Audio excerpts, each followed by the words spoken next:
What's going on, everybody? It's Brandon from the Cultural Center, and this year I'm excited to say we're leveling up the way that we celebrate Women's History Month, also known as Women's Appreciation Month.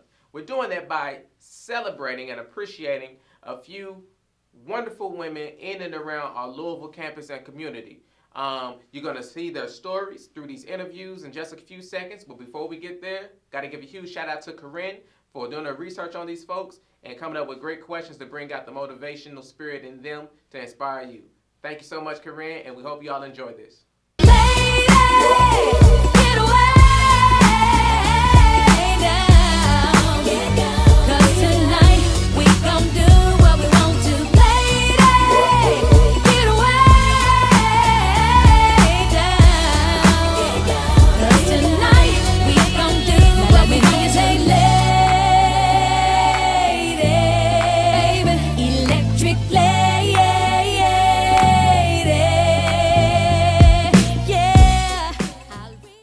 Thank you for tuning in, everybody. Of course, I am Brandon with the Cultural Center, and today, this month actually, is Women's History Month / Women's Appreciation Month, and we are leveling up a little bit this year and celebrating our campus Sheroes, and one of them is none other than Heather Fox. So you're going to learn a bit about her success story today, and some of the things that make her great. And hopefully you'll be able to connect with her in the future and learn more about her, and maybe she can be a part of your success story as well. So Heather, thank you for doing this and agreeing to this time. And we definitely appreciate you and all the work that you do, all the help that you've provided to the Cultural Center. So to give folks a brief background, tell us a little bit, where are you from and how did you get into get over here to UofL? Okay, well, I'm a Louisvillian, so I'm from here. Let's see, how did I get here? I had a long career journey, so including college. I dropped out of college the first time I went. I got married and had a baby and went back to college when I realized I didn't want to wait tables for the rest of my life, which is no shade against people who wait tables because it's a hard job. But I just wanted to do something else. And so I went to graduate school in 2007. And that was, let's see, I was about 38 at that time. So that was pretty, sort of a second career move. I went to library school and graduated with a master's degree in library science. And then it was my dream to work at UofL because I am a Louisvillian and I did not want to leave Louisville. I wanted to stay here. And it took me about 4 years to get a permanent job, but I finally did. And it was here at the University of Louisville. And I was so thankful. I work in the Archives and Special Collections in Ekstrom Library. And I am the director of the Oral History Center there. And I'm also one of the manuscript archivists. So I care for the collections that we bring in that document the community. So we have church records, we have records of business organizations, etc. So that's how I got to UofL. I started in 2013.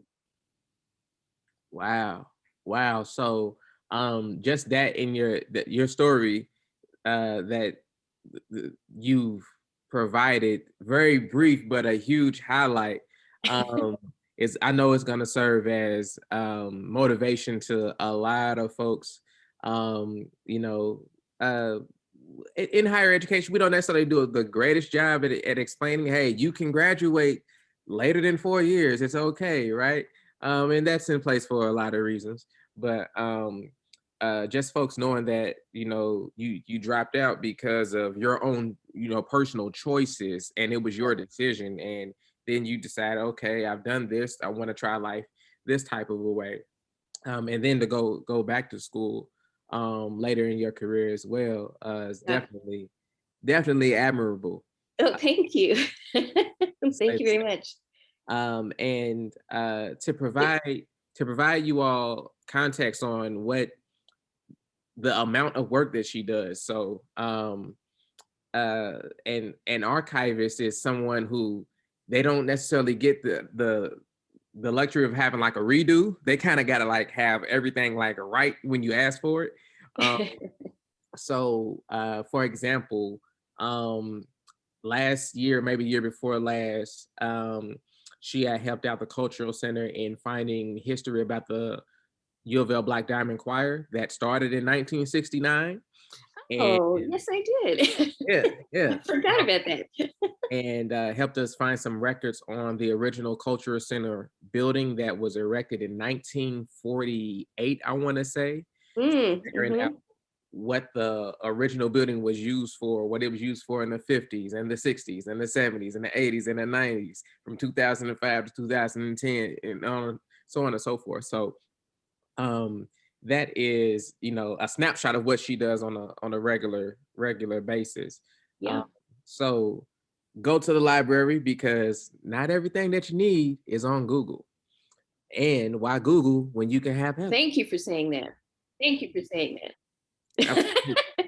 And not just me, but there are 12 other people that work in the archives and special collections. And, we're there to serve the students and the faculty and the staff and the administrators. But we really love helping people connect with the information that they're looking for.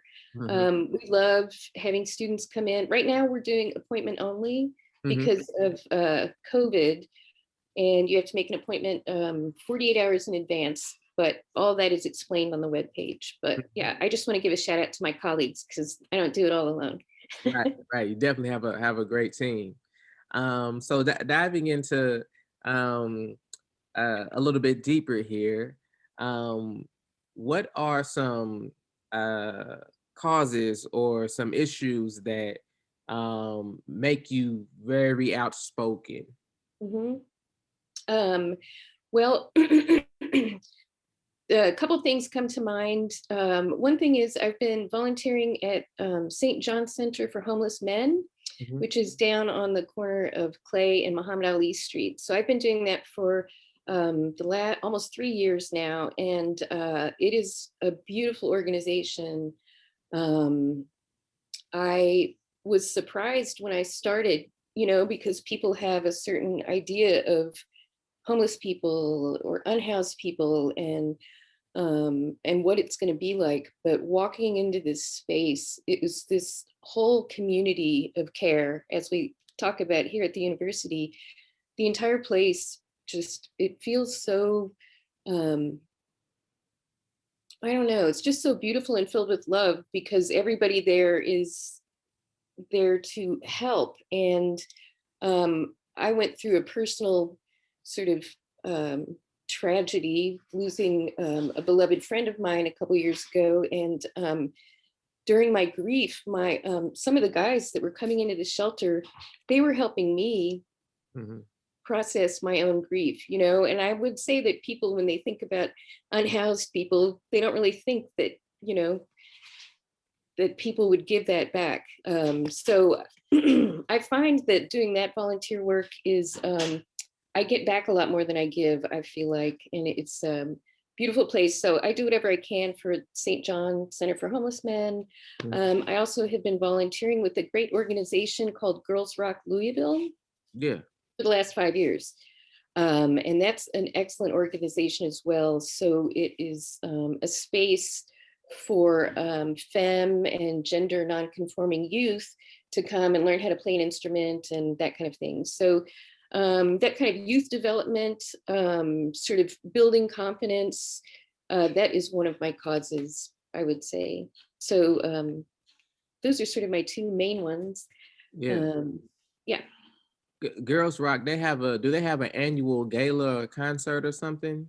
Yeah, it's called the Showcase. So there's a summer camp, and the students come, and it's a week long. So they form bands on Monday, and then for the whole week they take lessons on their instruments. They learn how to make T-shirts. They have self-esteem workshops. So it's a holistic kind of approach. They practice. They write a song and they practice, and then at the end, they have the showcase, and all the bands perform the song that they wrote within a week. So That's it's really amazing. cool. It's really cool. And it's amazing to see, just to see how much confidence that builds in people. I play in a band myself. And when I started playing in my band, when I was in my 20s, I was so shy and so, just constantly, thinking people were staring at me and all that. And I swear that being in this band and being up in front of people has helped me. It helped me, get like let some of that go, and Mhm. it helped me build my confidence. So that's one of the reasons that I volunteer for Girls Rock too, is because I know how powerful that is for Yeah, people. definitely. So what instruments do you play? I play rhythm guitar in our band, and then I've been taking piano lessons for a few years. So, Okay. but I Okay. haven't played piano in front of anybody except Yeah. for my husband Yeah. and my cats. Yeah. Yeah. Okay, that's dope. That's dope. That's great. That's great. So, you are very, very multifaceted, right? So you have that genius capability to engage both sides of your brain at a high level, right? With the scientific first off, the scientific way of communicating with people who are asking you for things and probably not using the right language. So figuring out what it is that they're asking for, Mm, you know, still archiving things as they're coming in, right? And then working with a small team, which is different from working with a large team. hmm And then um, engaging the humanitarian in yourself, right, with St. John's, and then building up, these young ladies with Girls Rock as well, and then playing rhythm guitar. So you got a lot of, you know, you got a lot of brainwave activity going on. In your opinion, what do you believe are some challenges for young women going into adulthood? Well, I mean, I would just go back to the confidence thing that I was just talking about. When I was probably 22 when I started my band or started playing music.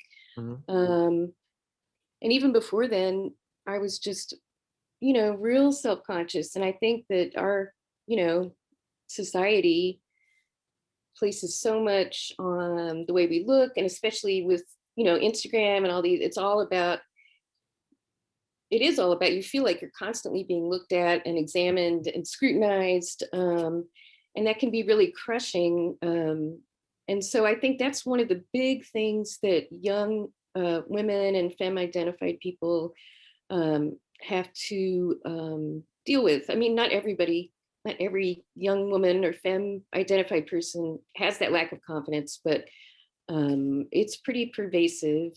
Mhm. Um, that's another reason that I really enjoy mentoring too. Yeah, yeah. So, speaking of mentoring, did you have any, or do you still have any people who served as role models to you in any capacity? Oh, absolutely. Yes. The first person that comes to mind is my colleague, Sherry Duffy. So I'm the chair of the Commission on the Status of Women right now, which is a presidential advisory committee. And Sherry Duffy is now the past chair. So she was the chair when I was vice chair. And I have learned so much from her. She's an incredible person. She works over in the School of Public Health. Mhm. Um, and she is just so thoughtful and so kind, and so she's real savvy too about the way the university works, which Mhm. is another thing, that we have to learn once we get to the campus. You have to understand sort of the overall, I don't know, sort of global picture, and then this sort of more specific pictures, I guess. Mhm. So Sherry would be one person. I was thinking about these questions also, but when I was an undergrad at UofL, I had a wonderful professor named Dr. Susan Matarese in political science. Okay. And she was a really great mentor to me. She actually really helped me become a better writer, which was really helpful. I was kind of shaky because, again, I had been out of school for several years before I went back to finish my undergrad. And she was uh, very kind. She also gave freely of her time. And, I went into her office a number of times and she coached me on my writing and all of that. So those are two people from UofL that I would consider mentors, Okay. role models. Okay. And so you talked about how that experience with your professor shaped you as a writer. Were there any other college experiences that you feel shaped or had a big influence on who you are today? Hmm. Well, I mean, I think just getting a degree, in anything, I mean, it was really important for me. It just opens so many doors, right? When you learn, you see more possibilities. And Yeah. so I think the whole, I'm glad that I went back after I dropped out. I'm glad that I finished, and it's one step. For me, it was one step towards going to graduate school and learning more and more. So I don't know if I answered that question, but Yeah, was yeah, that an answer? yeah. I mean, because the fact of the matter is, it takes a lot of work to get a degree, and Hmm. you did that as one, as a Louisvillian, and University of Louisville isn't necessarily the easiest place to get into, right? And then as a parent, as well. Um, Yeah. and you previously explained, leaving and then coming back. So Hmm. that's an experience in itself, right? Yeah. And I Uh, had a baby daughter, so I wanted to set an example for her too. right. It took me 5 years to graduate. So by the time I graduated, let's see, she's probably 6 by the time I graduated. Mhm. And so, I definitely walked and I had my parents bring her and Yeah. so she could see me graduate Right. and all Right. that. Yeah, that's an amazing experience. Hmm. Um, and we thank you for sharing that moment, that family moment with us and the world. My Um, pleasure. so if you were to give a piece of advice to yourself as a college age person, what do you think what that person would need to hear from you today? Well, one thing, and it goes back to what I was just saying, is just I always try to help people realize that people are not constantly scrutinizing them. Most people are thinking about themselves. And so they're not really concerned about you. You know what I mean? So I think that helps alleviate some of the pressure. I would also say that finding a mentor is really important. Finding somebody who can help guide you and give you share their knowledge with you. So you can use places like the cultural center, right? That will help you connect with people who can help mentor you and give you advice. Um, because life is hard, and it's okay to ask people for help. And it's okay to tell people that you don't know everything. Yeah. It's okay to admit that you need guidance. And so that would be something there. And Gotcha. don't be so hard on yourself, you Right. know, be easy on yourself because things are hard. And so, Gotcha. So, when you're, how often does your band, well, I guess pre-corona, how often does your band perform in front of folks? we probably play about 4 times a year. We're not, we're all working people and, we usually get together if somebody wants us to play a show and then we'll practice. Um, Gotcha. and get ready for the show. We have 8 people in the band, and then we often have extra people that'll come and play with us. So the last time we played was February 21st, 2020. It was right before lockdown. Wow. And we played at Headliners, and it was a benefit show for one of our friends who had cancer. And the place was packed, and it was such a beautiful community feeling that I'm so glad we did that right before we went into lockdown, because Yeah. we still have those memories, but we are itching to play again. So, okay, again, this is women now, audience. This is Women's Appreciation Month Uh, / Women's History Month, and I'm willing to bet my bottom dollar that Heather Fox and her band. What's the name of your band? Juanita. Juanita. Wow. How It's fitting. Primarily women. Primarily, it's a feminist garage rock band. Of course. How fitting. How fitting. The universe is putting this together, right? This is divine. I am willing to bet my bottom dollar. Yeah. That Juanita was the last band to play at Headliners before it closed down. Ooh, maybe. You think? I think It so. could have been. The doors are no longer open, unfortunately. Wow. So yeah, y'all literally brought the house down. Oh. In a great way. Yeah, well, I'm glad we had that experience. It was great. Wonderful. So thank you so much for sharing your story and all the amazing things that you're doing. Again, you're an archivist, you're an educator, a humanitarian, a mentor, a band member, right? That's a whole lot. And you are appreciated by the Cultural Center and all of our staff here in our Louisville community. So we just thank you so much. Wow. Thank you so much. Absolutely. I really appreciate that. It really means a lot to me that you all asked me to do this. So thank you very much. And we I hope you have a beautiful day. Same here. And we'll be sure to shoot some get some students over to you all's office on a 48-hour notice. That's right. Thank you for remembering. Yeah. We'll be archiving, look at archiving some more history around campus as the new buildings go up for the upcoming school year. So and we have a good digital collection website, so students can already go there and look at digitized photos. Oh, and actually we just digitized the entire back file of the Louisville Cardinal. So the Cardinal newspaper from 1926 to, I can't remember the cutoff date.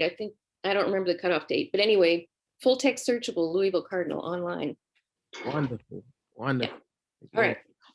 Thank you so much for your time, Heather. Thank you. Bye-bye.